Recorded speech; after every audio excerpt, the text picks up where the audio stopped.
Sun Risers Hyderabad franchise owner Kavya Maran praise గురించి ఎంత చెప్పినా తక్కువే. ఆమె గురించి తెలియని క్రికెట్ అభిమాని ఉండరంటే అతిశయోక్తి కాదు. సన్ రైజర్స్ హైదరాబాద్ ఆట కంటే కావ్య మారన్ను చూసేందుకే మైదానాలకు వెళ్లే అభిమానులు ఉన్నారు. సినీ హీరోయిన్ ని తలపించే ఆమె అందానికి పడిచొచ్చే ఫ్యాన్స్ ఉన్నారు. ఎంతలా అంటే మైదానంలో బ్యాట్స్మెన్ 4 కొట్టినా, బౌలర్ వికెట్ తీసినా టీవీ కెమెరాలు ఆమెనే పదే పదే చూపించేంత పాపులారిటీ ఆమె సొంతం. జట్టు మంచి స్థితిలో ఉన్నప్పుడు ఆమె కొట్టే కేరింతలు, ఓడినప్పుడు బొంగమూతి పెడుతూ ఆమె ఇచ్చే ఎక్స్ప్రెషన్స్ నెట్టింట వైరల్ అవుతాయి.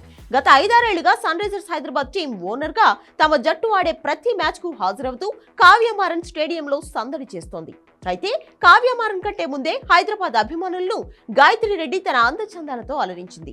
అందమే అసూయపడేలా ఉండే గాయత్రి రెడ్డికి కావ్య మారన్ తరహాలోనే అప్పట్లో మంచి ఫాలోయింగ్ ఉండేది. కావ్య పాపలానే ఆమె ప్రతి మ్యాచ్ కు హాజరవుతూ తన హావభావాలతో ఆకట్టుకునేది.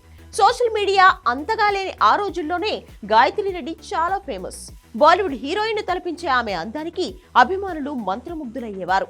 ఇప్పటి టీనేజ్ కుర్రాళ్లకు ఆమె గురించి పెద్దగా తెలియకపోవచ్చు, కానీ అప్పట్లో టీవీలు, పేపర్లలో మాత్రమే ఐపీఎల్ వార్తలు, విశేషాలు చూసిన అభిమానులకు గాయత్రి రెడ్డి పేరు సుపరిచితమే. డెక్కన్ చార్జర్స్ మ్యాచ్ ముగిసిన తెల్లారి న్యూస్ పేపర్లో Gayatri Reddy photo special attraction గా నిలిచేది.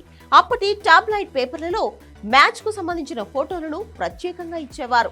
వాటిలో గాయత్రి రెడ్డి ఫోటో ఖచ్చితంగా ఉండేది. స్మార్ట్ ఫోన్లు పెరిగిన తర్వాత ఆమె పాపులారిటీ మరింత పెరిగింది.